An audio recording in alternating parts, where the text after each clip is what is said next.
하나님의 말씀은 사도행전 12장 11절부터 25절입니다.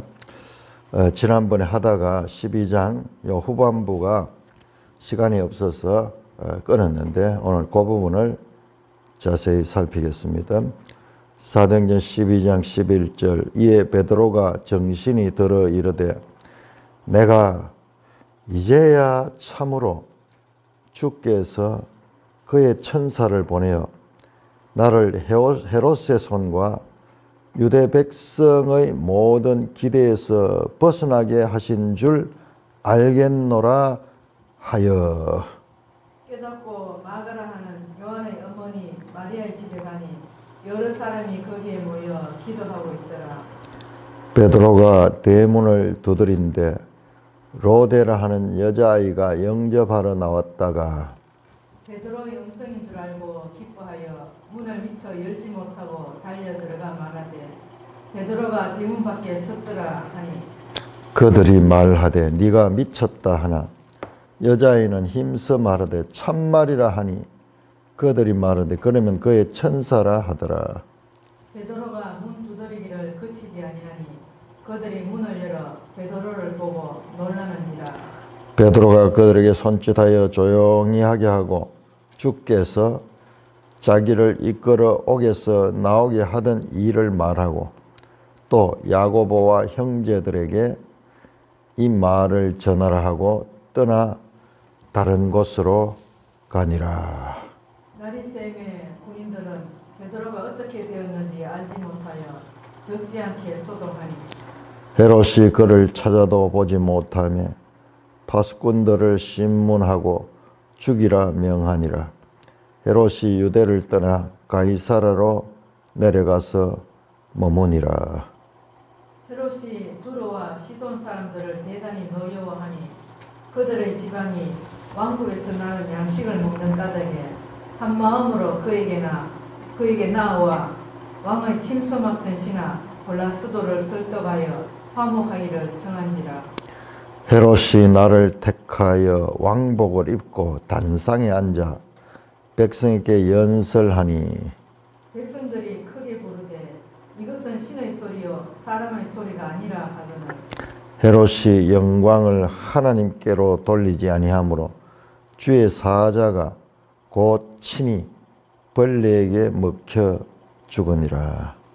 하느님의 말씀은 흥황하여 더하더라. 바나바와 사울이 부조하는 일을 마치고 마가라 하는 요한을 데리고 예루살렘에서 돌아오니라. 오 하나님, 오늘 이 말씀도 잘 깨닫게 하시고 전하게 하여 주옵소서. 예수님 이름으로 감사하며 기도드리옵나이다. 아멘. 자, 베드로 기사입니다. 베드로가 감옥에 갇혀서 이제 사형 집행을 기다리고 있었다. 예수님과 똑같이 6월절 절기를 마치고 난 다음에 죽이려고 했죠. 그러니까 우리는 사도행전을 자세히 보면은 예수님과 베드로를 평행시키려고 하는 그런 의도를 보게 됩니다. 이제 저자가 그렇게 했다기보다도 하나님께서 베드로에게 권위를 주는 거죠. 베드로에게 예수님처럼. 그러니까 예수님께서 말씀하듯이 너희가 나를 믿는 자들에게는 내가 행하는 일을 행할 것이면 내보다 더 큰 일도 하리라. 물론 기적을 행한다거나 그런 것도 되지만은 예수님이 당했던 순환도 이제 동일하게 당하게 되는 거예요. 예수님과 제자들의 이 일체성 그런 것들을 볼 수 있습니다. 그 천사가 와서 베드로를 그 감옥에서 기적적으로 구하여 냈습니다. 자, 11절 이에 베드로가 정신이 들어 이르되 내가 이제야 참으로 주께서 그의 천사를 보내어 나를 헤롯의 손과 유대 백성의 모든 기대와 그 감옥에 2중 3중으로 네 사람이 네 패로 베드로를 감시를 하고, 그리고 잠자는 가운데서도 호위병이 2사람이 옆에 있어가지고 절대로 베드로가 도망하지 못하다. 왜냐? 앞에서 5장이죠. 5장에서 베드로가 투옥되었는데 그때 주의 천사가 그를 끌어낸 적이 있잖아요. 그러니까 이번에는 그 과거의 이 소문을 듣고 철저하게 4사람씩 4패 같으면 16명이 16명 24시간 감시를 하도록 그렇게 했는데도 하나님께서 그를 기적적으로 그를 감옥에서 끌어냈습니다. 베드로 자신도 그 일을 당하고 있으면서 자기도 꿈인지 생신지 알지 못했던 거예요. 그래서 비로소 정신이 들었다는 거예요. 내가 이제야 참으로 주께서 그의 천사를 보내어 나를 헤롯의 손과 유대 백성의 모든 기대에서 벗어나게 하자. 유대 백성들이 이 그리스도인들을 죽이기를 원하고 특별히 그 지도자들을 죽이기를 원하는 그런 분위기였기 때문에 헤롯은 그 분위기를 이용해 가지고 그리스도인들을 죽임으로 말미암아 이 유대인들의 환심을 얻어서 정치적 그런 기득권을 유지하려고 하는 그런 것이었죠. 그렇게 해서 이 베드로를 죽이려고 했죠. 야고보는 죽이고 벌써. 그래서 깨닫고 이제 깨닫다. 베드로 많이 깨닫습니다.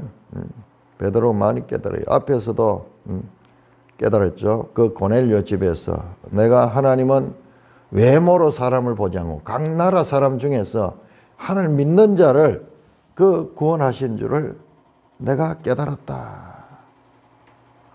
지금 여기서도 지금 이 기적의 현장에서 지금 꿈인지 생신지 알 수 없는 그 가운데서도 하나님의 인도하심을 이제 깨닫고 마가라는 요한의 어머니 마리아의 집에 갔다. 자, 마가라는 요한의 어머니. 마가는 뭐고 요한은 뭐냐? 마가는 헬라식 이름 마르쿠스 하는 이름들이 이게 전부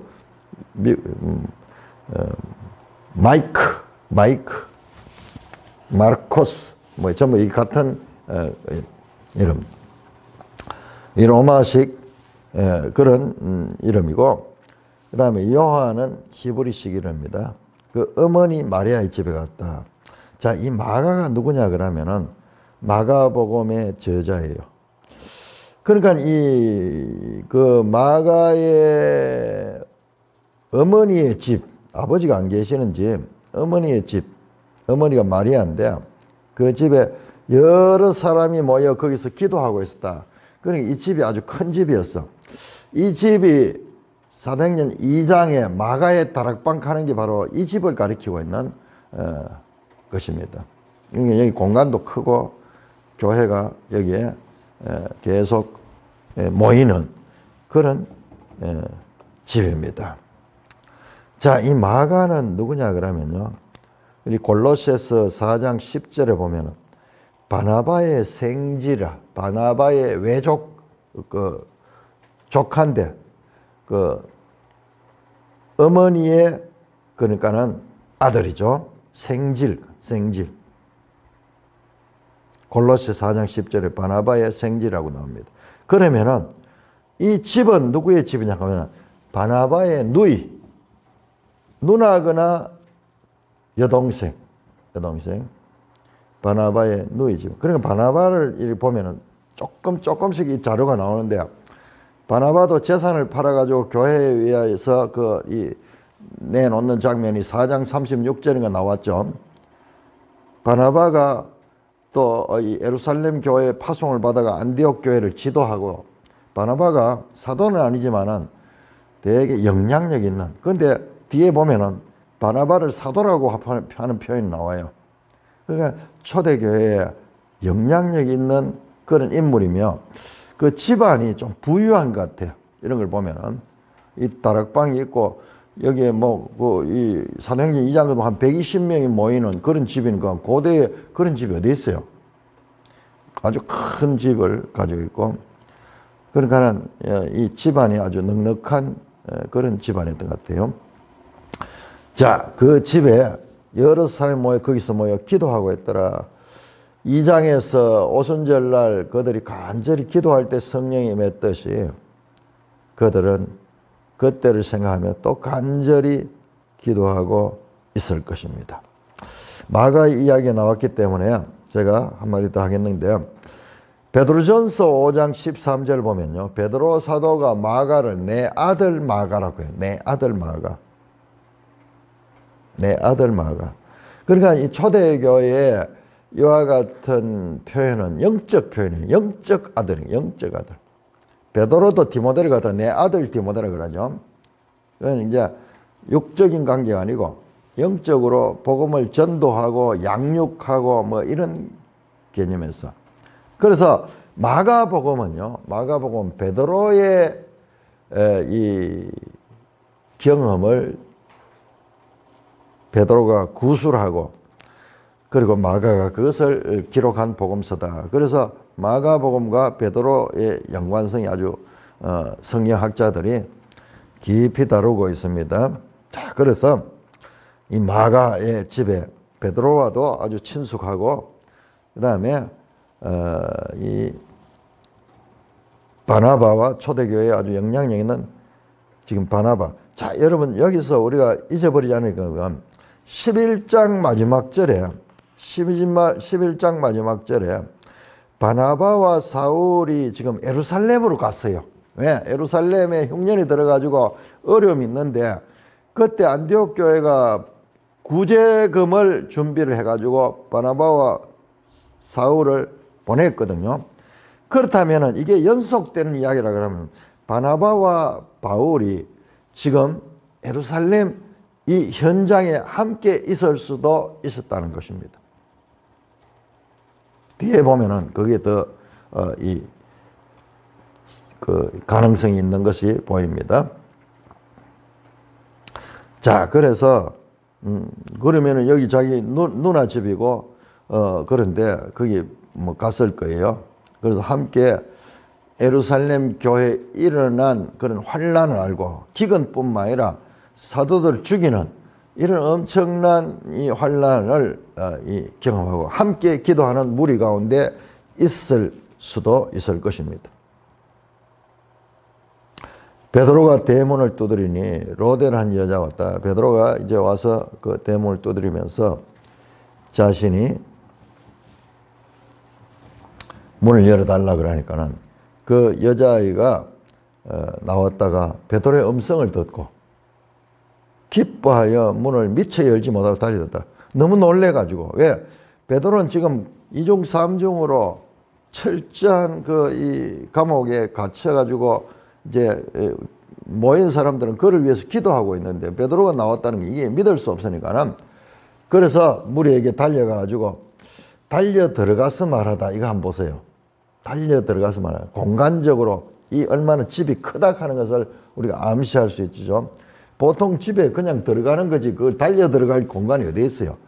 그러니까 이 집이 아주 큰 집이고 아주 그 부유한 집이며 초대 교회를 위해서 이 집을 이 집회소로 그렇게 제공했던 그런 집인 것을 알 수가 있습니다. 달려 들어갈 정도로 이 공간이 있었다는 거죠. 베드로가 대문 밖에 섰다 하니 그들이 말하되 네가 미쳤다. 베드로가 지금 감옥에 있어 우리가 여기 모여서 기도하는데 여자아이가 참말이다. 내가 진짜 들었다. 그들이 말 그러면 그의 천사라 하더라. 안 믿는 거예요. 간절히 기도하며 베드로의 이 석방을 위해서 기도하면서도 믿지는 않고 있는 거예요. 그의 천사다. 자, 이거는 성경적인 사상 아닙니다. 유대인들의 속설, 유대인들의 속설. 각 사람마다 천사가 하나씩 있다. 그 사람을 지키는 천사가 있다. 그 천사가 왔는 거다. 그러자 베드로가 계속 문을 두드리니까는 그들이 문을 열어 베드로를 보고 놀라는지라. 깜짝 놀라. 베드로가 그들에게 손짓하여 조용히 하게 하고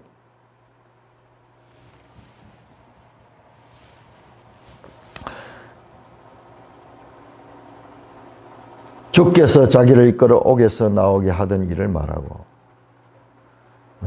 지금 일어났던 일들을 다 설명해. 야고보와 형제들에게 이 말을 전하고 있다는 것이죠. 자, 이 야고보는 12장에 야고보 2절에서 야고보 죽었죠. 그 사도 야고보가 아니고 이 야고보는 주님의 동생 야고보입니다. 야고보서의 저자. 야고보서의 저자. 야고보와 형제들에게 이 말을 전하라 하고, 그러니까 이 야고보가 벌써 여기에도 나오는 걸 보면은 이제 사도행전 15장에 보면 야고보가 예루살렘 교회에 예루살렘에서 개최한 공의회에 이 회장 결정권을 야고보가 있어. 그러니까 초대교회 야고보가 아주 영향력 있는 지도자로서 자리를 잡고 있는 암시를 볼 수가 있습니다. 그리고 베드로는 떠나서 다른 곳으로 갔다. 이제 이 사실을 알게 되면은 헤롯과 이 군인들이 베드로를 다시 잡으러 오겠죠. 그래서 다른 곳으로 갔다. 어느 곳으로 갔는지는 기록이 안 나와서 다른 곳으로 갔다. 그러면서 베드로는 우리의 시야에서 사라집니다. 물론 15장에 가면은 15장 6절에 등장해서 이 예루살렘 공의회 때 잠깐 나타나지만은 그러나 여기에서 그 이후로 베드로는 사도행전에서 거의 자취를 감추게 됩니다. 예루살렘을 떠나 다른 곳으로 갔다. 어느 곳으로 간지 몰라요. 저 가톨릭 전통에 의하면은 베드로가 로마로 갔다. 그래서 로마 교회를 세웠다. 뭐 그런 이야기를 하는데 성경은 그에 대해서는 지금 말씀하고 있지 않습니다. 자, 날이 쌤에 군인들은 베드로가 어떻게든지 알지 못해요. 그러니까 밤에 이 일이 나서. 그러면 기도도 밤새 철야하면서 기도했다는 이야기가 되는 거예요. 얼마나 간절히 기도했는지. 자, 그러자 이제 난리가 났겠죠. 그 요주의 인물을 철저하게 감시시켰는데 그게 또 탈옥을 했으니까는 헤롯이 그를 찾아도 보지 못하고 파수꾼들을 신문하고 죽이라 명하니 이제 파수꾼들이 죽게 되겠죠. 헤롯이 유대를 떠나 가이사라로 갔다. 그러면서 헤롯 기사가 나옵니다. 자, 오늘 이 12장을 자세히 보시면 1절부터가 헤롯 기사가 나오고 이제 마지막 부분에 다시 헤롯 기사가 나옵니다. 헤롯 기사가. 자, 헤롯이 유대를 떠나 가이사라로 내려갔다. 뭐 왜 갔는지 그 이유는 별로 나오지 않습니다. 다만 예루살렘을 떠나서 가이사라로 갔다. 가이사라는 로마 군대의 총본부가 있는 곳인데 자간 거기로 가서 머뭅니다. 헤롯이 두로와 시돈 사람을 대단히 노여하나 뭐 이유가 설명 나오지 않아요. 앞에서도 헤롯이 이 야고보를 죽였던 이유가 설명이 되지 않아. 우리가 짐작해서 보니까는 이 유대인들의 환심을 살려고 그리고 유대인들이 싫어하는 그리스도인들을 이 박해하면은 상대적으로 자기에게 호감을 가질 거라는 정치적 계산을 가지고 그 야고보를 죽이고 베드로를 이 투옥시켰던 그 인물이다. 아주 정치적 인물이요. 헤롯이 두로와 시돈 사람에 대하여 대단히 놀라요. 왜 그런지 이유 설명 없습니다. 두로와 시돈은 바로 위에 있는 페니키아 지역이죠. 외국이야. 그러니 이방인들과 작은 인접 국가들끼리는 서로 이 분쟁도 많고 서로 감정의 골이 깊은 경우도 많습니다. 우리도 일본하고 관계 그런 것들이 유럽도 마찬가지요. 세계 다. 그러니까 우리가 보면은 가까운 사람들하고 이렇게 상처를 많이 주고 가족들끼리도 그런 경우도 많고 이런데 멀리 있는 사람하고 접촉이 안 되니까는 그런 감정이 생길 수가 없죠. 자, 그렇게 해서 두로와 시돈 사람을 대단히 놀라요. 그들의 지방이 왕국에서 나는 약물과 한 마음으로. 그렇지만은 그 두로와 시단에서 나오는 그런 산물을 가지고 많이 수입을 해서 먹기 때문에 그들과 정치적으로 어떤 불편하지만은 어떻게 그런 관계를 끊을 수가 없습니다. 자, 그래서 서로 화목하기를 청하는 뭐 그런 내용.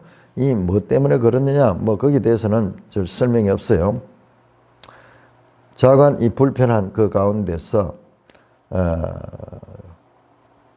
이 헤롯이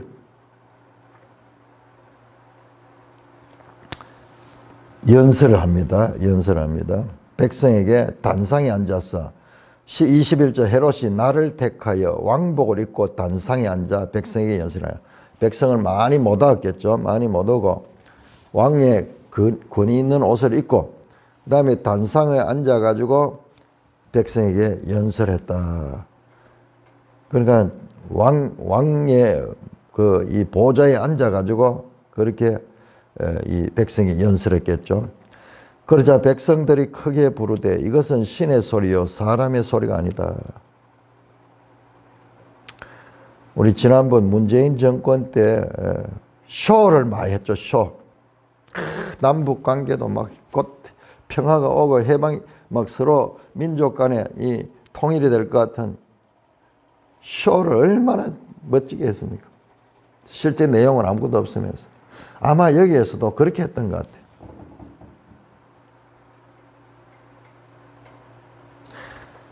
왕복을 입고 단상에 앉아서 아주 우러러 보이면서 자기가 마치 신인 것처럼 그렇게 하자. 백성들이 이것이 신의 소리요 사람의 소리가 아니다. 헤롯이 영광을 하나님께 돌리지 않으며 주의 사자가 고치니 벌레에게 먹여 주니라. 그러면서 이로 인해서 그가 벌레에게 먹혀 죽다. 그 잘로서 죽어버립니다. 우리 지난번 성경엔 충에 먹혀 죽었다 그러대요. 벌레 충자죠. 이게 무슨 세균인지 뭔지 알 수 없지만 성경은 그가 안 그러면은 무슨 이런 이 벌레들 가운데서 정갈 같은 거 이런 거 뭐 그런 것에 독에 퍼져가지고 죽었어. 자세히 설명하고 있지 않습니다. 자, 문제는 뭐냐? 여기서 아주 중요한 게 이것은 신의 소리요 사람의 소리가 아니라 하면서 마치 헤롯이 자신이 신인 듯 하나님인 듯 행세를 했다는 거예요. 그러니까 주의 사자가 고쳤다.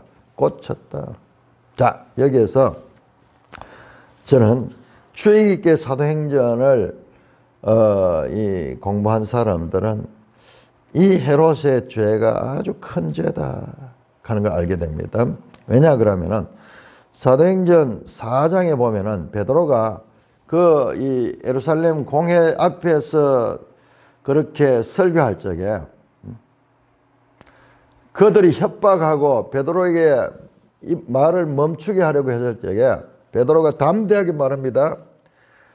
하나님의 말씀을 두고 내가 사람의 말을 듣겠느냐 그러면서 사람과 하나님을 절대적 차이를 두고 그는 계속해서 말씀을 전합니다. 여러분 5장에 보면 아나니아 삽비라 사건에서도 그들이 재산 얼마를 빼놨죠. 그때 베드로가 가서 말합니다. 네가 거짓말한 건 사람의 거짓말이 아니고 하나님께 거짓말하는 거다. 그 말이 나자 그들이 곧 죽어버렸어요. 곧 죽어버렸어요. 지금 이 일과 연관이 되어 있어요. 지금 우리 사도행전을 자세히 봐야 핵심 메시지가 뭔가, 핵심 메시지가 뭔가. 그 다음에 5장 후반절에 가면은 가말리엘 이 율법사가 나오죠. 만약 저 나사렛 이단을 쫓는 무리들이 그들이 과연 하나님께로부터 난 능력을 가지고 일한다 그러면은 우리가 막을 수 없다. 그러나 사람이 하는 것이면 곧 망할 것이다. 하나님이 행하는 것이라면 우리가 막을 수 없다. 하나님을 오히려 우리가 대적하게 된다. 그런 말씀이 나왔죠. 그 다음에 11장에서도 11장 17절에서 베드로가 고넬료 사건을 예루살렘 교회에 보고하면서 이렇게 말합니다. 이 모든 건 하나님께 하셨다. 하나님이 하신 일을 내가 어떻게 막을 수 있겠느냐. 하나님의 주권, 절대적 주권을 계속 초대교회가 강조하고 있다는 것을 알 수 있습니다. 그런데 이 헤롯은 반대로 자신을 하나님의 권세로 그렇게 높이면서 마치 사람이 하나님인 것처럼 그런 행세를 하니까는 그가 곧 죽임을 당합니다. 그것도 벌레에게 묻혀. 조그마한 벌레에게 묻혀 죽어버려요. 얼마나 인간 존재가 이 연약한 존재인데 피조물이고 죄인인데 감히 하나님의 위치를 안고자 하는 그런 것은 용납이 되지 않는. 그래서 이 사건이 어쩌면 되게 생경한 사건이에요. 설명도 잘 없고. 그런데 아나니아 삽비라 사건도 마찬가지였죠.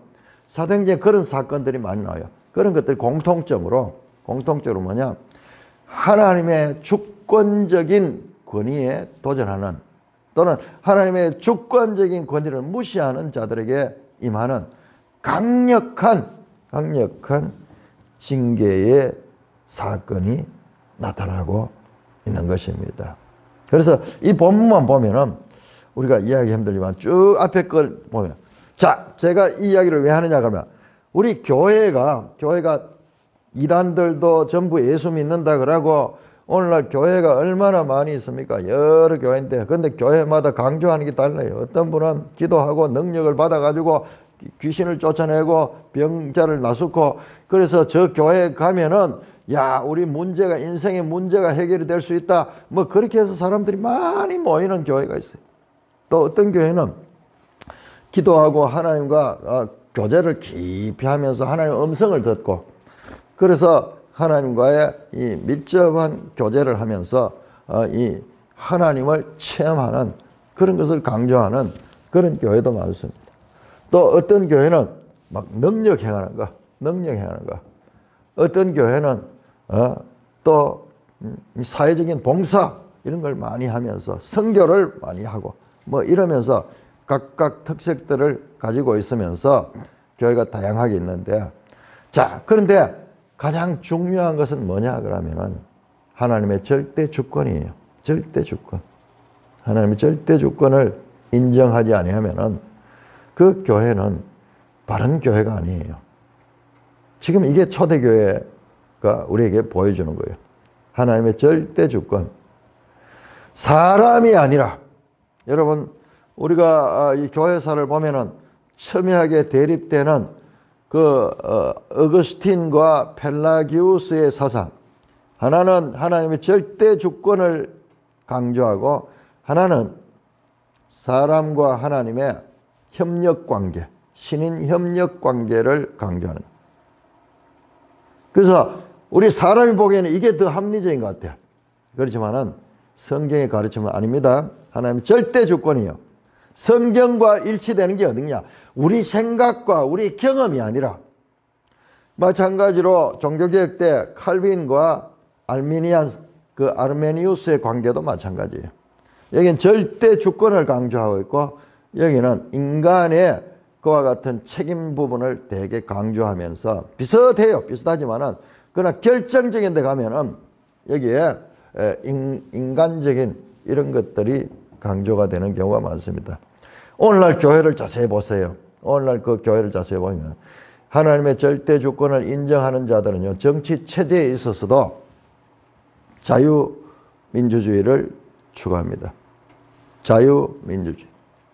그런데 이와 같은 무리들 보면 인간적인 이런 걸 강조하는 쪽은 좌파사상. 좌파사상. 그건 뭐냐 그러면 이 전체주의고, 그리고 거기에는 이 인간의 권리를 강조하면서 하나님을 빼버려요. 하나님을 빼버려요. 그래서 공산주의라는 건 철저한 인본주의거든요. 공산주의 좌파 사상은 철저한 인본주의인데 항상 인간 위주로 나가는데 거기로 기울어지는 거예요. 거기로. 똑같이 예수 믿고 똑같이 하나님을 섬긴다 하면서도 그렇게 나오는 거예요. 그러니까 이게 어느 것이 바른 교회인가 하는 그 기준이 없으면은 이 성경 사상이 여러 갈래가 있는데 결과적으로 이 교회사를 통해서 나왔던 그 어거스틴과 그 펠라기우스, 그 다음에 칼빈과 알미니안, 여기 맥이 같아요. 쭉 하면서 가는데 이 가운데서 그 열매가 무엇인가를 볼 수가 있습니다. 자, 철저하게 하나님의 주권을 강조하고 있고, 하나님의 주권에서 벗어난 사람은 아무것도 아니야. 아무것도 아니야. 제가 어제 설교를 하면서 그렇게 했죠. 창세기에 나와 있던 하나님의 뜻, 천하 만민에게 복을 주게 하는, 이스라엘은 큰 나라로 세워서, 제사장 나라로 세워서 그들이 하는 일은 세상 만민들이 하나님께 나오는 그와 같은 세계의 구원, 온 세상을 구원하고자 하나님의 뜻인데 그것이 계속 좌절되잖아요. 그 뜻이 사람들에 의해서 좌절되는 것 같지만, 그러나 하나님이 손 화살에 관역을 향하여 가듯이 신약 사도행전에서 동일하게 지금 이방 선교로 나가는 것도 그 아브라함 언약이 성취되고 있는 거예요. 자, 이 화살이 관역을 향해 날아갈 때 수많은 공기 저항이 있습니다. 공기 저항이 있습니다. 그럼에도 불구하고 이 공기 저항은 화살의 힘에 무능력이에요. 무능력이에요. 아무런 저항이 되지 못해요. 마치 하나님의 뜻을 사람들이 방해하고 사람들이 그것을 가로막고 사탄이 그것을 가로막으려 하지만 그것은 마치 날아가는 화살의 공기 저항 정도밖에 힘이 없어요. 사람들이 다 실패하고 사람들이 다 무시하고 이스라엘 통해서 하나님 뜻을 행하기로 했는데 이스라엘이 하나님 뜻을 모르고 오히려 그들이 부패하고 우상 숭배해서, 그럼에도 불구하고 하나님은 하나님의 일을 하시잖아요. 그 정도로 우리 성경에 가르치면 하나님의 절대 주권, 이 모든 일들은 하나님의 절대적 주권적 역사의 결과다. 그러니까 그 하나님과 사람을 비슷한 위치에 동률로 놓거나 또는 이 비슷한 위치에 갖다 놓는 것은 말이에요. 우리 기독교 구원은요, 전적으로 구원은 하나님께 속한 거예요. 구원은 전적으로 하나님께 속한 것이다. 우리 사도행전에서 사도들의 행동들, 교회의 노력들, 교회의 기도들, 이런 것들이 구원을 이루어지는 것이 보면 안 됩니다. 그런 것들은 하나님의 은혜에 대한 반응들이지, 철저하게 이 구원은 사도행전 1장 8절에 나왔던 오직 성령이 너희에게만 너희가 권능을 받고 이 모든 하게 돼 있어. 사람들이 하게 돼 있어. 하나님이 바울 같은 그 대적자도 변화시켜서 하나님의 복음의 일꾼으로 세우고 있고, 베드로같이 이 무지하고 무능했던 자도 변화시켜서 하나님의 일꾼으로 사용하고 있잖아요. 그러니까 이 모든 것들은 베드로가 잘했다, 바울이 잘했다, 바나바가 잘했다, 그게 아니고 하나님의 절대적 주권 속에서 사람들이 거기에 도구로 사용되는 것입니다. 그러니까는 이런 인간적인 이면을 강조하는 사람은 성경 속에서 계속 그걸 보는 거예요. 사람을 보는 거예요. 근데 이게 아닙니다. 절대적으로 이 헤롯이 하나님의 권위에 도전하니까는 그를 고쳤다. 벌레에게 먹혀주겠다. 그럼에도 불구하고 하나님 말씀은 흥하에 닿았더라. 보세요. 자세히 보세요. 계속 교회 가운데서 대적자들이 나타나고 박해자들이 나타나고 장애물들이 나타납니다. 그러나 베드로를 옥에 가두고 야고보 사도를 죽이고 하지만은 그러나 하나님의 말씀은 흔들리지 않고 오히려 하나님의 말씀을 대적하는 자를 벌레에 먹혀 죽이는 무능하고 연약한 모습으로 만들어버리고 말씀은 계속해서 흥하여 더하고 있습니다. 하나님의 권위 앞에 무능한 인간 왕의 모습과 대조되죠.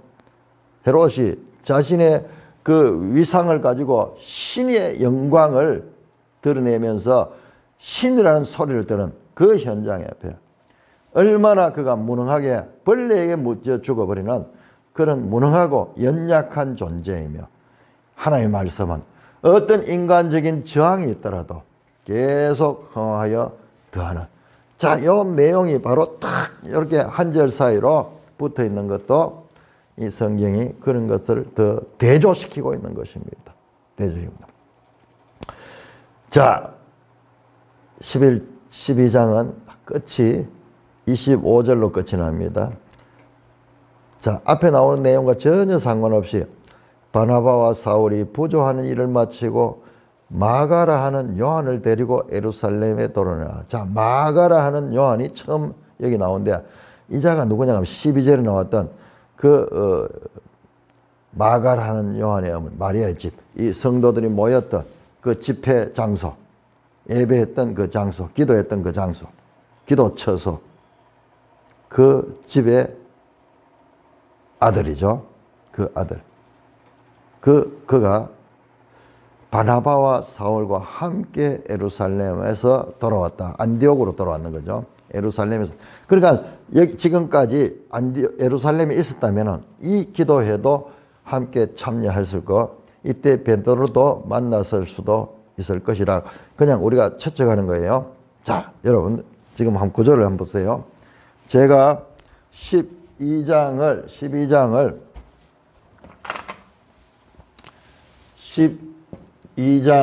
헤롯 기사에서 다시 끝에 헤롯으로 나옵니다. 헤롯. 여기 1절에서 2절, 여기 22절에서 24절 나오고, 그 다음에 바나바, 사울 나오죠. 바나바, 사울죠. 자, 요 헤롯 기사 안에 여기 뭐가 있습니까? 베드로가 기적적으로 갇혔다가 다시 추록되는 내용이 나오죠.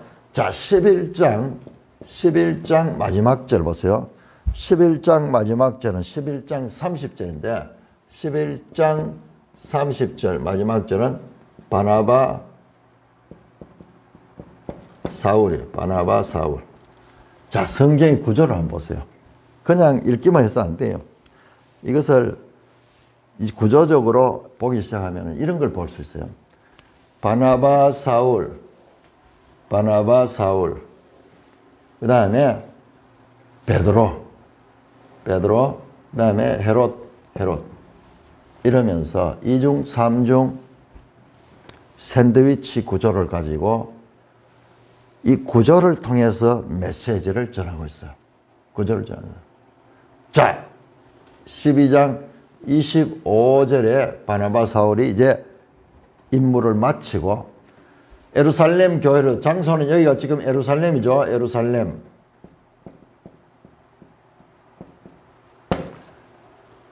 부조를 전해주고, 이제 부조를 전해주고 출발했고 마치고 그 안에 이 베드로 사건이 위치하고 있습니다. 여기 12장. 자, 이렇게 하면서 이 구조를 통해서 요 안에 또 마가가 나왔죠. 마가. 자, 여기에 마가거든요. 마가가. 정교한 그런 구조를 가지고 이 말씀이 진행된다는 걸. 앞에서도 제가 이야기했죠. 바나바가 등장할 적에 먼저 바나바가 나왔고 나중에 바나바 또 나오죠. 그 다음에 사울도 마찬가지였죠. 자, 이렇게 사도행전을 자세히 보면은 정교한 구조를 가지고 이 내용이 기술되고 있다는 것을 볼 수 있어요. 자, 그것을 보게 되면은 이 사도행전이 말씀하자는 메시지가 무엇인가 더 확실하게 알 수가 있습니다. 자, 13장에 들어가면은 이제 이게 11장 마지막 12장, 13장은 이제부터는 이제 바울 선교 이야기가 나옵니다. 바울의 선교 이야기로부터 안디옥 교회로부터 해서 바울 선교가 나오게 되는 것입니다. 자, 이런 구조. 그리고 이 마가라는 요한이 바로 바울의 1차 선교 여행에 동참합니다. 이 모든 내용들이 13장의 안디옥 교회가 1차 선교 여행에 후원을 합니다. 그때 요 마가도 바나바와 사울과 함께 1차 선교 여행에 참여합니다. 그리고 이제 13장 이후 28장까지는 바울 행전이라고 부를 정도로 바울 사도의 집중적으로 포커스가 맞춰져서 이제 내용이 전개됩니다.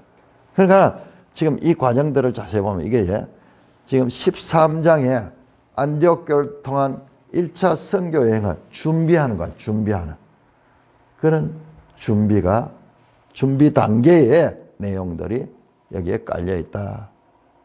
바울과 바나바는요, 이 예루살렘에 일어난 베드로 사건을 통해서 예수를 증거하면 얼마나 이와 같은 핍박이 있는가, 목숨까지 내놓아야 된다는 그런 것도 봤을 것이고, 그리고 하나님의 기적의 능력을 통해서 베드로 같은 경우에 그 옥에서도 기적적으로 하나님께서 탈옥시켜 주시는 그런 것도 봤을 것이며, 온 교회가 함께 간절히 기도할 적에 하나님께서 그 기도의 응답도 들어줌을 경험하면서 장차 있을 바울이 선교 여행에서 일어날 그 일들도 미리 맛보며 마음 자세를 새롭게 하고 준비할 수 있는 그와 같은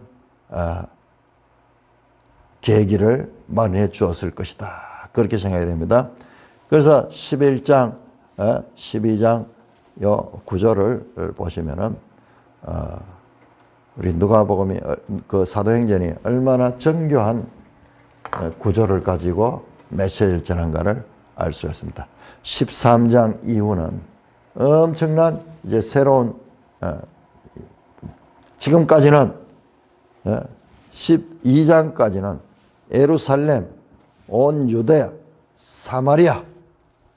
비록 10장에서 이방인 고넬료를 전도했지만, 그러나 이방인이지만은 그는 유대 땅에 살고 있는 자예요. 유대 땅, 가이사라의 이 지역에 살고 있는 자죠.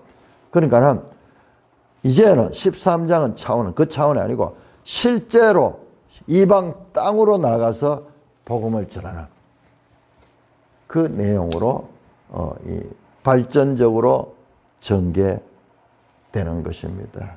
그래서 이 내용들이 철저하게 예루살렘과 온 유대와 사마리아와 땅끝까지 이르러 복음의 증인이 되라고 했던 그 주님의 말씀이 구체적으로 이와 같은 사람들을 통해서 성취되어 가는 것을 보여주고 있는 것이 사도행전이다. 그래서 사도행전 28장은 당시에 땅끝으로 여겨졌던 로마에 사도 바울이 도착하고 그 로마에서도 복음을 전한 내용으로 끝이 나고 있는 것입니다. 찬송가 210장입니다.